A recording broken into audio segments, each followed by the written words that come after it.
Previous వీడియోలో first question joule Kelvin effect అనేది నేర్చుకున్నాను. ఎవరైనా ఆ వీడియో చూడకపోతే డిస్క్రిప్షన్లో ప్లేలిస్ట్ లింక్ ఉంది, వీడియో లాస్ట్లో ప్లేలిస్ట్ లింక్ వస్తుంది, అక్కడి నుంచి మీరు ఆ క్లాస్ చూడవచ్చు. యూనిట్ 1లో 8 మార్క్స్లో మోస్ట్ ఇంపార్టెంట్ క్వశ్చన్, అంటే మీ యూనివర్సిటీ బట్టి అది 8 మార్క్స్ 10 మార్క్స్ అనేది డిపెండ్ అయ్యి ఉంటుంది. సో 8 మార్క్స్ అయితే ఇది 8 మార్క్స్, 10 మార్క్స్ అయితే ఇది 10 మార్క్స్.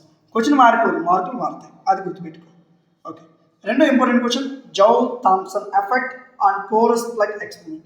గుర్తుపెట్టుకో, రెండు ఒకేలా ఉంటాయి క్వశ్చన్స్.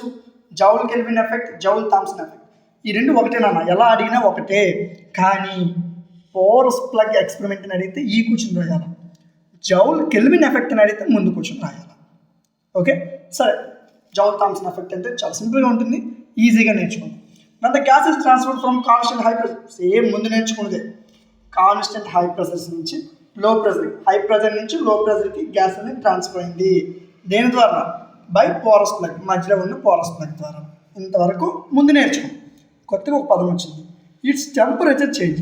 ఇక్కడ టెంపరేచర్ అనేది చేంజ్ అవుతుంది, దాన్ని జౌల్ థామ్సన్ ఎఫెక్ట్ అంటారు. ఏంటంటారు? Joule Thomson effect. So Joule Kelvin effect అన్నా జౌల్ థామ్సన్ ఎఫెక్ట్ అన్నా ఒకటే, ఇక్కడ వరకు ఏం మారిపోదు, ముందున్నది అలా రాసేయచ్చు. కానీ ఇక్కడ ఏమన్నాడు? పోరస్ ప్లగ్ ఎక్స్పెరిమెంట్ అని క్లియర్గా మెన్షన్ చేస్తాడు క్వశ్చన్ పేపర్లో. క్వశ్చన్ పేపర్లో పోరస్ ప్లగ్ ఎక్స్పెరిమెంట్ అని మెన్షన్ చేయకపోతే ముందు నేర్చుకున్న క్వశ్చన్ రాయాలా? క్వశ్చన్ పేపర్లో పోరస్ ప్లగ్ ఎక్స్పెరిమెంట్ అని మెన్షన్ చేస్తే ఈ ఆన్సర్ రాయాలి. ఓకే, సరే చూద్దాం. ఇన్ దిస్ ఎఫెక్ట్, ఈ ఎఫెక్ట్లో ఎంథాల్పీ అనేది ఎప్పుడు మారదు, కాన్స్టెంట్గా ఉంటుంది. దీన్ని థ్రోటింగ్ ప్రాసెస్ అంటారు. ఏమంటారు? థ్రోటింగ్ ప్రాసెస్. వాటి యొక్క పిక్చర్ ఇలా ఉంటుంది. ఇది హై ప్రెషర్ అనుకో, ఇది లో ప్రెషర్ అనుకో, ఇది పోరస్ ప్లగ్ అన్న. ఈ పోరస్ ప్లగ్ గుండా హై ప్రెషర్ నుంచి లో ప్రెషర్ గ్యాస్ అవుతుంది. దీన్ని పిక్చర్ రూపంలో ఇలా చూపించాం. ఎక్స్ప్లెనేషన్ చూద్దాం. PQ అనేది థర్మల్లీ ఇన్సులేటింగ్ సిలిండర్. ఇది ఒక సిలిండర్ అనుకో, రెండు పార్ట్స్ కింద విడగొట్టాం. దేని ద్వారా? పోరస్ ప్లగ్ని యూజ్ చేసి రెండు పార్ట్స్ ఉపయోగించాం. ఒకటి ఏ అనుకున్నాం, అంటే ఇటు పక్కన ఏ అనుకో, ఇటు పక్కన బి అనుకున్నాం. ఏ అనేది కంప్రెస్ అవుతుంది, అంటే ఇలా బిగించకపోతుంది ఏ అనేది. మరి బి అనేది ఎక్స్టెండ్, అంటే ఇలా వించుకుంటుంది. అంటే ఏం లేదు నాన్న, PQ అనేది ఒక సిలిండర్, రెండు పార్ట్స్ కింద విడగొట్టావు. ఏ అనే పార్ట్, బి అనే part.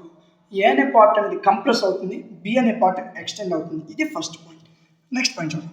When the gas is compressed on one side of porous plug, ఒక పక్క గ్యాస్ అనేది కంప్రెస్ అయ్యేటప్పుడు వర్క్ డన్ ఎంత? P1 V1. వర్క్ డన్ ఎంత? P1 V1.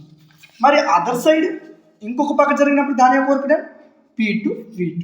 So resultant work, అంటే వాటి మధ్యలో డిఫరెన్స్ ఎంత అంటే P2 V2 minus P1 V1. సింపుల్గా నేర్చుకోవచ్చు. ఇది చిన్న క్వశ్చన్, పెద్ద క్వశ్చన్ ఏం కాదు.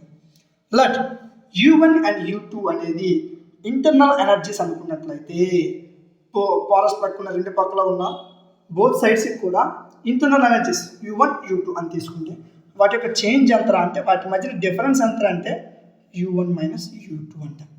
సో వర్క్ డన్ ఎంత అని అడిగినట్లయితే work done P2 V2 minus P1 V1 అంటే మనం తీసుకునేది is equal to U1 minus U2.